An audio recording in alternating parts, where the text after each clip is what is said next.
На субботу в Грузии назначены муниципальные выборы. 8 основных оппозиционных партий страны при этом собираются бойкотировать голосование и вывести своих сторонников на улицы, так как считают, что победить правящую партию «Грузинская мечта» можно только с помощью протестов.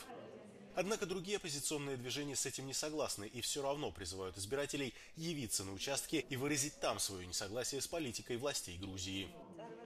რაშიც ვცდილობთ ახლა რომ დავარწმუნოთ მოქალაქეები. დავარწმუნოთ რომ არჩევნებზე მივიდნენ და მის შემთხვევაში გამარჯვება იქნება გარდაუვალი. თუ არ მივლენ არჩევნებზე, ამით აძლევენ ხელში იარაღს, მექანიზმს ქართულ ოცნებას, რომელსაც ისევ საქართველოს მოქალაქეების წინააღმდეგ გამოიყენებთ. Между тем, в Грузии уже больше 10 месяцев не прекращаются протесты против решения грузинской мечты в конце ноября прошлого года приостановить переговоры о вступлении в Евросоюз.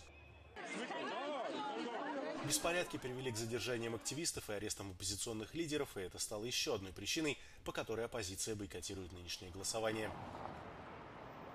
Представители же правящей партии уверены в поддержке большинства избирателей и в своей победе.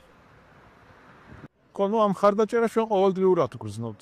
ხალხი რეალურად ხედავს და შეუძლია გააკეთოს განსხვავება, ვინ არის. ვინ რომელი პოლიტიკური პარტია რას ემსახურება, ვის ემსახურება. Представители ОБСЕ не будут наблюдать за ходом голосования, поскольку приглашение из Тбилиси пришло слишком поздно.